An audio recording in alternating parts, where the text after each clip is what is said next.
On l'avait pas du tout. Non, parce que je ne veux pas charger non plus. Quoi. Quand il y a des trucs, je sais que ça risque de coincer, on en parle avant avec des croquis. Quoi. Je ne veux pas m'amuser à faire un truc, je vais être obligé de recommencer. Quoi. Et l'éditeur, lui, quand il voit arriver certaines planches, ben, pour l'instant, il est content tout le temps. Donc, on va pas de ça. En même temps, on arrive avec l'album terminé et il a 3 jours pour le fabriquer. Donc, il a un peu. Sur le premier, on ne lui a pas laissé trop le choix. Là, sur le deuxième, il a beaucoup demandé des choses en avance. Je lui ai donné quelques trucs de temps en temps. Tu vois, ça avance. Et alors, pour revenir sur les scènes censurées, il y avait une fin alternative du tome 1 qui n'a pas dépassé le stade du projet. J'ai dit non. Peut-être un jour dans les bonus, on en reparlera. Mais... il y aura peut-être un making-of de Wicca. Pour le tirage de luxe, on rajoute déjà 4 pages à chaque fois. Voilà. Donc on rajoute des pages qui ne sont pas forcément indispensables, mais on se fait plaisir.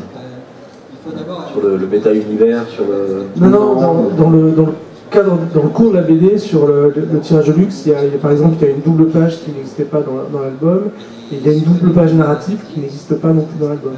Il y a certaines scènes qu'on rallonge un peu juste pour le tirage luxe.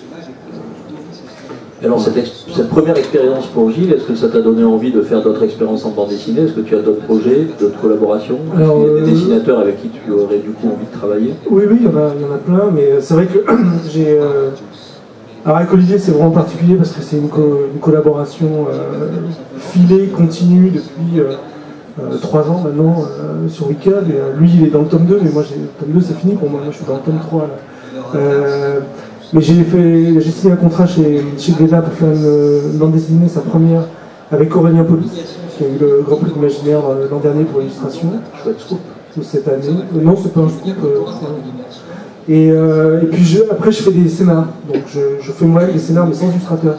Juste, cet été, je sais pas pourquoi, j'ai eu envie de faire un Macbeth. Donc j'ai fait un roman graphique Macbeth de 80 pages que j'ai envoyé chez Glénat à mon éditeur en disant voilà, j'ai écrit ça. Qu'est-ce que t'en penses? Et donc lui après, il cherche des illustrateurs qui s'intéressent ou des choses comme ça. Mais c'est vrai que j'ai pas envie d'arrêter parce que j'ai envie de continuer à écrire des livres. Mais j'ai aussi envie de... Il y a des choses que j'ai jamais réussi à faire en littérature, des histoires que j'avais dans la tête, qui passaient pas l'épreuve du texte. Chaque fois que je disais le texte, ça allait pas, et les histoires me plaisaient. Et maintenant, je m'aperçois que ces histoires-là, elles peuvent exister en BD, donc j'ai envie de les développer sous forme de scénario, de BD, sans avoir un illustrateur, mais bon, c'est toujours mieux d'avoir un illustrateur au départ, mais là, moi, j'apprends le métier, c'est vrai que je continue à écrire je fais des scénarios régulièrement, j'ai des projets, je propose plein de choses parce que on m'a dit, un copain scénariste chez Glénat m'a dit, tu sais, il faut toujours avoir 5 projets parce que c'est tellement long.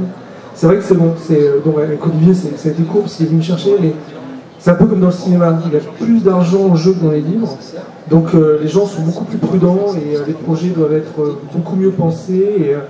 Et par exemple, quand je fais un scénar, je prépare tout un dossier avec le scénar où je présente qu'est-ce que ça raconte, qu'est-ce que je veux comme dessin, qui je suis, d'où je viens, etc., etc. Il y a tout un dossier pour présenter le scénario qui est derrière.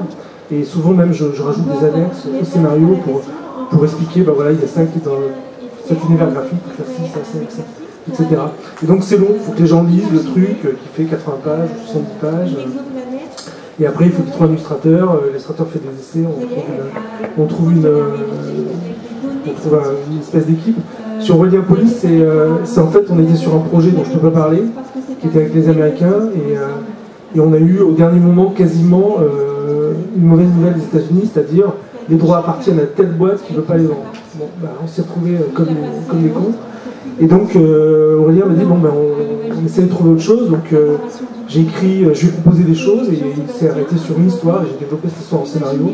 Et c'est une histoire de... Alors c'est pas une histoire de zombies, c'est une histoire d'apocalypse économique aux États-Unis où les pauvres deviennent des gens vraiment, je sais pas comment dire, damnés, qui portent tout le poids du monde sur leurs épaules, et en même temps menaçants.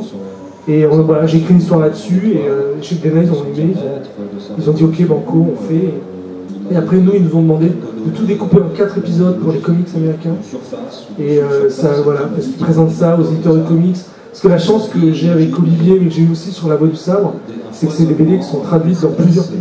5, 6, 7, 8 pays. Et alors, entre ta casquette d'éditeur, écrivain, scénariste, voyageur, comment tu divises ton temps? Les 600, en fait, la casquette principale, elle n'est pas dans la liste que tu dis, c'est que d'abord je suis papa, j'ai 2 enfants, et en plus, c'est comme ça, je suis séparé, c'est moi qui la garde, donc c'est moi qui m'occupe. Et une fois que je me suis occupé des enfants, je les ai mis à l'école, voilà, la cantine, le bus, tout ça, voilà.